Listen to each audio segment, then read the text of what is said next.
जी अस्सलाम वालेकुम। मैं हूं नज़र अब्बास लंदन से। गाड़ी में फिर दोबारा से मौसम बड़ा ज़बरदस्त वैसे बाय द वे यहाँ पे ना बादल बड़े सख्त हुए हुए हैं और पाकिस्तानी अवाम के लिए सहराओं में रहने वालों के लिए बड़ा ज़बरदस्त मौसम है। लंदन वालों के लिए शायद इतना अच्छा मौसम नहीं है, लेकिन मैं लंदन से तकरीबन 100 माइल अवे बाहर किसी जगह पे हूँ, कवेंट्री में। कवेंट्री एक जगह, वहाँ पे जो लंदन के रहने वाले इंग्लैंड के उनको पता कवेंट्री किधर है। तो पीछे आपको दूर थोड़ी सी ग्रास भी नज़र आ रही है। पहले ख्याल आया कि वहाँ पे जाके बैठूंगा, लेकिन बस सर्दी बड़ी लगी तो फिर गाड़ी में आके बैठ गया। बहरहाल ऑन द वे ये तो सिलसिला चलता रहता है। अच्छा, ये कुछ खबरें हैं। जो आसिम मुनीर साहब, उनको जो अब्दुल अजीज मेडल दिया गया, खान साहब को कपड़े नहीं पहुँचाए जा रहे, स्कर्दू में और मुख्तलिफ इलाकों में पाकिस्तान के एहतजाज हुआ है और ऑल पार्टीज कॉन्फ्रेंस हुई है।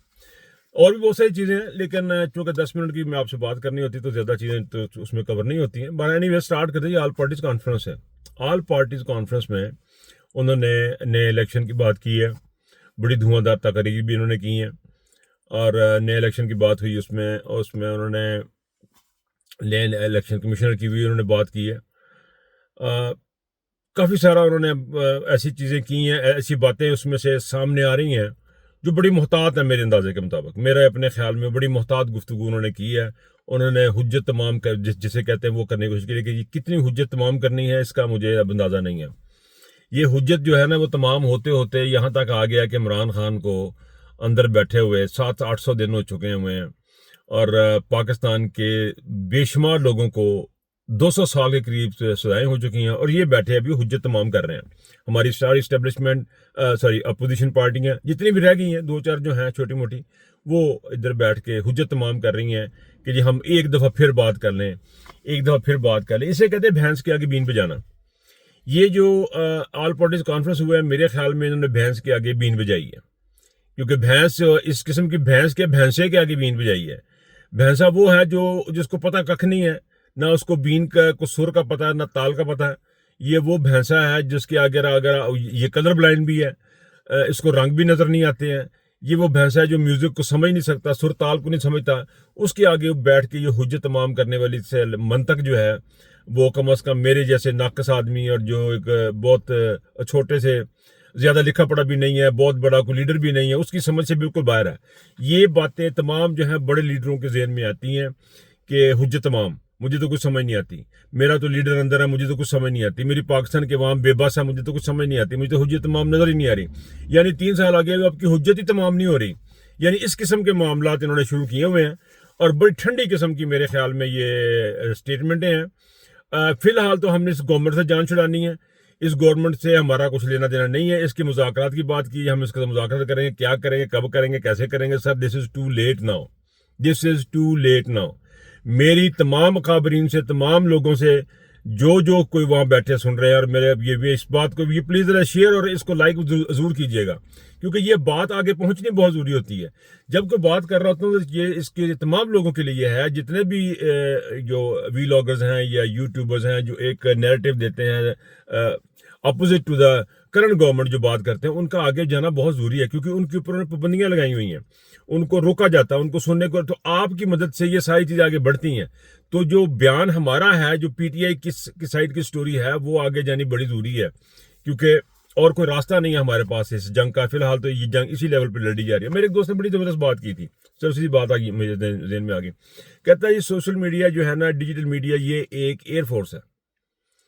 एयरफोर्स ने अपना काम कर दिया हुआ, अब ग्राउंड फोर्सेज ने अपना काम करना है। ग्राउंड फोर्सेज कहाँ बैठी हैं? वो पाकिस्तान के अंदर बैठी हुई हैं, उन्होंने अब अपना काम करना है। अब हम इंतजार कर रहे हैं ग्राउंड फोर्सेज कब निकलती हैं, तो उसको बाहर निकालने के लिए मेरा ख्याल है, ये मुझे तो बड़ी ठंडी सी लगी है। बहरहाल हो सकता है बहुत सारे लोग मेरी बात से इख्तलाफ ना करें, मेरे से बात से इख्तलाफ करें और मेरी राय का वो समझे कि मैं पता नहीं अभी कुछ चवल मार देती है, लेकिन ये हकीकत है कि ये एक जो है एक बड़ी ठंडी प्रेस कॉन्फ्रेंस थी ऑल पार्टीज की। मैं इससे ज़्यादा एक्सपेक्ट कर रहा था, मेरी एक्सपेक्टेशन बहुत ज़्यादा थी, क्योंकि वहाँ पे जावेद हाशमी साहब भी थे, वहाँ पे अल्लामा नासिर अब्बास साहब भी थे। तो इन लोगों के होते हुए मैं ये समझ रहा था कि यहाँ पे कुछ गर्मा गर्मी तो हुई है, लेकिन जो बयानियाँ जो बात जो स्टेटमेंट बाहर आई हैं, जो मुतालबात बाहर आए हैं, उसमें मुझे कुछ ऐसी कोई ताकत नज़र नहीं आती। अच्छा जी, लेकिन उसके मुकाबले में अब देखो स्कर्दू में क्या हुआ। स्कर्दू में लोग निकले इसी सड़कों के ऊपर, बहावलपुर, बहावल नगर से, मुख्तलिफ इलाकों से, पाकिस्तान के मुख्तलिफ इलाकों से तमाम फसाइयत के बावजूद लोग निकले हैं। चंद निकले हैं, 100 के साथ कहीं ज़्यादा निकले, कहीं कम निकले, लेकिन लोग एहतजाज के लिए निकले हैं। ये बड़ा एक अच्छा साइन है। ये पाकिस्तान की आवाम के लिए, ये उसको ऑल पार्टीज कॉन्फ्रेंस वालों को ये देखना चाहिए कि ये जो साइन है, ये एक साइन है जिस पे लोग निकले। अब लोगों को मोटिवेट करना है। ये ना सोचें कि लोग डरे हुए हैं, लोग कोई डरे हुए नहीं है। लोग थोड़े से मोहतात हैं। जिस तरह उनको थोड़ा सा प्रेशर मिले, थोड़ी सी हवा मिलेगी, प्रेशर मिलेगा तो उनको सारी रिलीफ मिलेगी, या उनको ऑक्सीजन कह लें। उनको जैसी थोड़ी सी ऑक्सीजन मिलेगी, वो सारे के सारे बाहर निकल के आपके सामने सड़कों पे होंगे। और आप इनका अंडर एस्टिमेट मत कीजिए पाकिस्तान की आवाम को।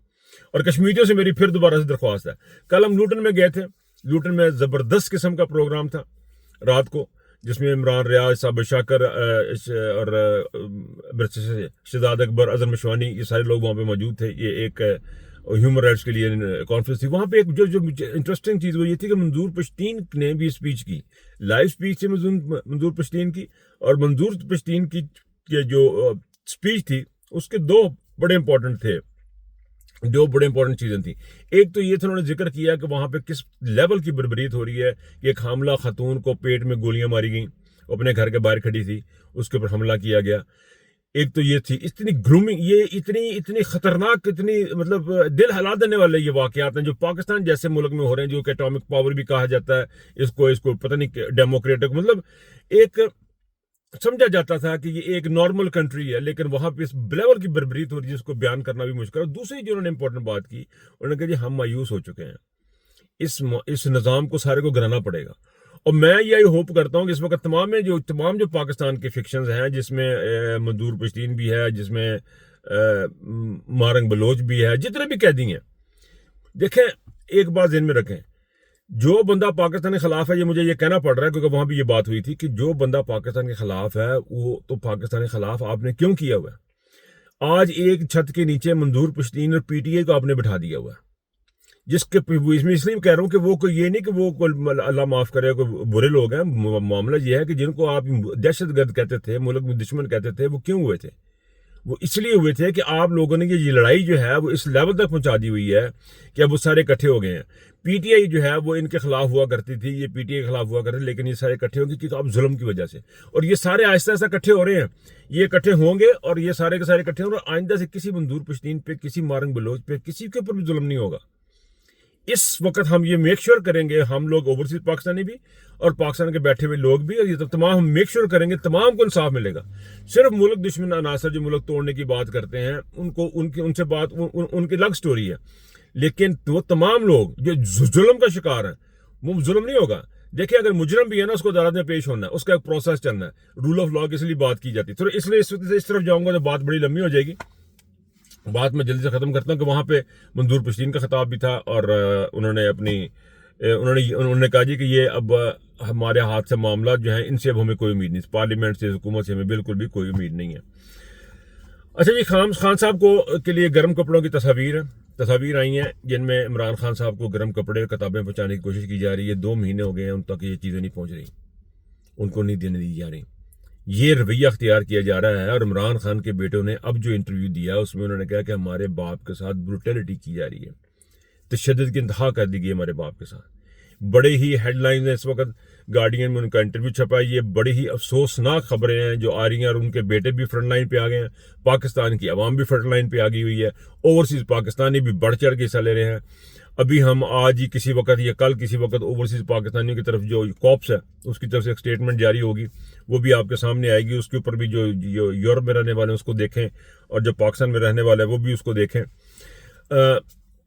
और उनसे रब्ता वगैरह भी करते रहे। मैं चूंकि मेरे डबल रोल खेल रहा हूँ, मैं वैसे 2 in 1 में खेल रहा हूँ। मैं यहाँ व्लॉग भी कर लेता हूँ, शायद 3 in 1 कर लेता हूँ, पंजाबी का प्रोग्राम भी कर लेता हूँ, और साथ मैं कॉप्स को भी रिप्रेजेंट करता हूँ। उनको मैं ऑर्गेनाइजेशन जो है, जो COPS centre of Pakistan studies, उसका चीफ ऑर्गेनाइजर भी हूँ। तो उसके लिए भी मुझे थोड़ा काम करना पड़ता है, और फिर मुझे अपनी रोजी रोटी भी करनी होती है, बच्चों के काम भी करनी। ये मैं बच्चों का काम इस वजह दस देता कि लोग ना समझ के बड़े कोई भी कोई अमीर बंदा ही है, कोई पिछों बड़े। अच्छा जी, ऐसे हालात में जब के इमरान खान साहब के साथ जुल्म ज्यादती की इंतहा की जा रही है, इंटरनेशनल मीडिया उसके जो खबरें दे रहा है, यूनाइटेड नेशन ने भी उसके आसम नीर ने जो हरकत और सकनात उसकी कभी गवर्नमेंट और आसम नीर जो सब कुछ कर रहा है, इन तमाम के होते हुए इन तमाम एलिगेशन के दरमियान एक खबर है जो मेरे लिए बड़ी हैरान कुन थी। वो ये थी कि शाह अब्दुल अजीज मेडल दिया गया है इसको आसम नीर साहब को। यानी आसम नीर वो शख्स है जिसने जुल्म और बर्बरीत की इंतहा की हुई है मुल्क के अंदर। इसको गैर मुमालिक में इसको तमगे देने का जो सिलसिला जो तेज़ किया गया है, इससे मुलाकातों का सिलसिला तेज़ किया गया है। ये अब आप अंदाज़ा कर ले कि घर में इसको जिस बंदे को कुत्ता नहीं पूछता, जिस बंदे को मुंह लगाने को बंदा को तैयार नहीं पाकिस्तान में, पाकिस्तानी अवाम इसको देखने को तैयार नहीं, इसकी शक्ल देखने को तैयार नहीं है। इसके तस्वीर के ऊपर सींग लगाए होते हैं, कांटे लगाए होते हैं लोगों ने। उस शख्स को दूसरे ममालिक जिस तरह से पजीराई दे रहे हैं, ये बड़ा अफसोसनाक है, बड़ा ही अफसोसनाक है। मुझे बहुत अफसोस है इस बात का। आप यकीन कीजिए कि एक ऐसी शख्सियत जिसने पाकिस्तान के ऊपर बर्बरियत के पहाड़ तोड़ दिए, उसको मेडल दे के नवाजा जा रहा है, उसके साथ ये किया जा रहा है। मेरा ख्याल है कि अब दुनिया सारी को एक बात को सोचना है, आपने पाकिस्तान के चलना है, पाकिस्तान के साथ चलना है, पाकिस्तान पे एक बंदे के सामने जो कोई आके बैठता है आर्मी का, उसको आप इतनी बड़ी तलवार दे देते हैं, कोई उसको हार दे देते हैं, कभी उसको मेडल दे देते हैं। अगर ये सारे कुछ आप करते रहेंगे, ये गैर मुमालिक में इस तरह की चीज़ें होती रहेंगी, बरतानिया में आओ तो उसको वो दे दिया जाए, तो फिर पाकिस्तान के लोग ये सोचने में हक बजाने में है कि आप लोग जो हैं वो हमारे मुल्कों में मुदाखलत करते हैं, हमारे मतलब मुल्कों में जो क्रिमिनल्स हैं उनको सपोर्ट की जाती है। ये बड़ा अफसोसनाक मुकाम है। मैं तो नहीं एक्सपेक्ट करता, इसके पीछे शायद उनको इन्फॉर्मेशन नहीं है या उनको बात नहीं पता या ऐसी कोई चीज़ हो सकती है, क्योंकि मैं नहीं समझता कि इतना गंदे और गलीज आदमी को, जिसको पाकिस्तान के अवाम के साथ जिसने बर्बरीत के पहाड़ तोड़ दिए, इमरान खान के साथ जुल्म बर्बरीत के जो पहाड़ तोड़ दिए, उस शख्स को किसी भी किस्म की रियायत मिलनी चाहिए। इंटरनेशनल मीडिया कह रहा है, इंटरनेशनल खबरें आ रही हैं आपके सामने जो इमरान खान के साथ हो रहा है। बहरहाल मैं बात लंबी हो जाएगी, सफ़र में इतनी सी बात ख़त्म करके इजाज़त चाहूँगा कि सूरज निकलने वाला है। अपना बहुत ख्याल रखिएगा। अल्लाह हाफिज़।